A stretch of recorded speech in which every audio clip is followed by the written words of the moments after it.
Author is funded by the Pacific Northwest Writers Association, supporting writers from pen to publication since 1955. To learn more about the PNWA and their yearly conference, please go to pnwa.org.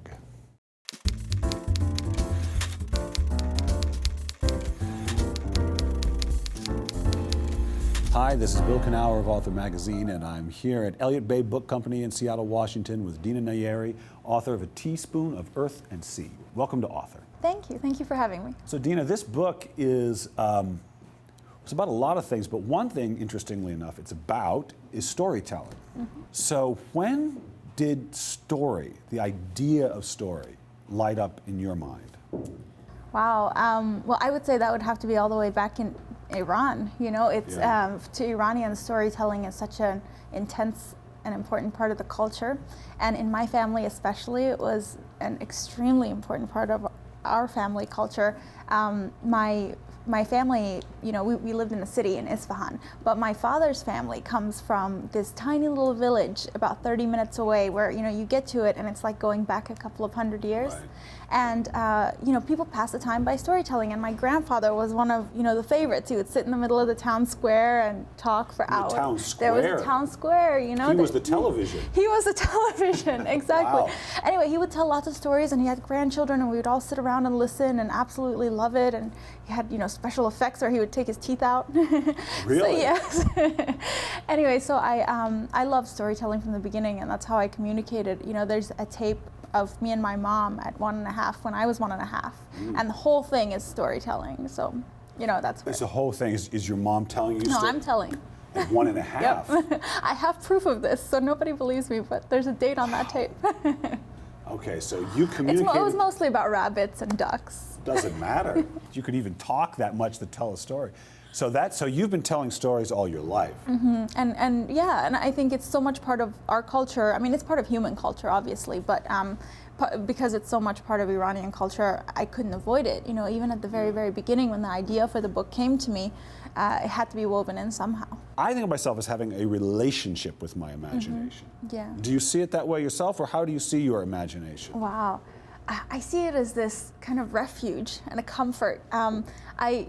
I didn't notice this before I became a writer, but I notice it very much now. But you know, when your mind is busy versus when it's relaxed? Yes. When my mind is busy, I'm thinking of my life, things that have happened, right. Lists of things to do, or, you know, work or whatever. When my mind is relaxed, it's making up stories. It's making up just situations, and sometimes they're just utterly embarrassing. You know, sometimes it'll be funny. I'm sitting here, you know, in a cafe, and I see a, you know, couple, and I imagine myself, you know, doing something heroic, you know, you know, I think of somebody that I ran into and think how that conversation could have gone, or, you know, of course there's the ones that everyone does. You think of all your lost loves, and you think of your lost friends, yes. and you make up all sorts of wonderful scenarios in your mind. I'm doing that about 50% of the time. Are you? Yes. You're a true writer, and of course, death, which I feel hovers over almost any story ever told, yes. in some way or another. It is an imagined, because we aren't having it now. We're alive. Yes. And so death becomes an act of constant imagination in a way. Oh, absolutely. I think it's one of those places that everyone, you know, wants to go in their imagination, maybe in preparation, maybe in longing for all the people that they've lost. But it's one of those places that, you know, we, I guess, long to have a glimpse of or something. I think, you know, death is one of those things. If for me, I recently lost a grandparent, and it was my first ever grandparent to lose. I luckily have the other 3. And, you know, you think so much, and it was a storytelling grandfather.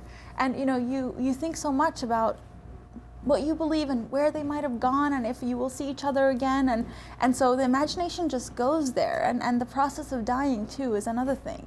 Yeah. You know, it's one thing to try to imagine death, but to try to imagine dying. You can't imagine, the interesting thing about death is you can imagine darkness, but you can't imagine your consciousness out.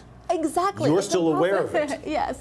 How can it be? You know, often you just sit there, how can it be that I won't have a consciousness, you know? Some kind. It's actually easier to imagine yourself being in a grave, conscious forever, yes. than to imagine yourself, you know, out.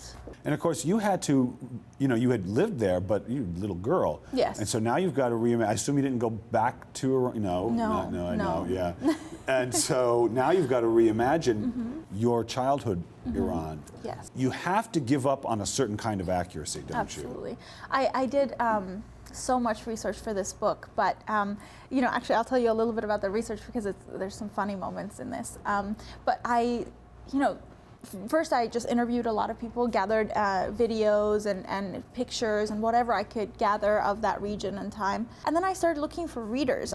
And there was a Iranian professor there who said that among the Iranian community in Princeton, there is a woman who has nothing to do with the university. She just happens to be from that region, and she's exactly the same age as my main character. Yeah, so I called her. She was so helpful. She read a draft, and she picked out so many mistakes. I mean, massive mistakes in that first draft.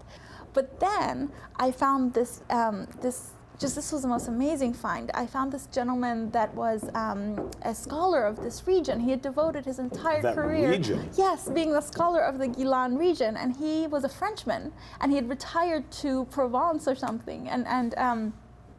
So I called him and I emailed, and he finally agreed to read the book. And he came back and he was picking out minutia. It was so wonderful. He would come back with things like this item would be made of rush, not straw, or they would be eating carp, not trout, or he in every recipe. So you forgot the turmeric! Exclamation mark! Exclamation mark! It was wonderful. That's great. Yeah. So, but then still, even with all of that, I expect there'll be mistakes, and I think it's a beautiful parallel between, Saba imagining an American life for her sister through television and through media, and me imagining a life for Saba through all of this research. I've got one more question for you, and what I'd like you to do, very simple, I'd like you to finish the sentence for me. Okay. If writing has taught me anything, it has taught me what? If writing has taught me anything, it's taught me that, much of real life is a waste and not worth telling. And it's true, and I think it was what makes life and fiction important and interesting and meaningful is for it to be examined and for it to be put through a kind of rigor, and not everything you experience or feel deserves space in the world, but I think developing a discipline, for even though this is an art and it's a craft, and even though it's an art, developing a discipline is utterly important because it is a craft. It's not just everybody, going with their artistic whims. So I think that's what it's taught me, is to filter the important things.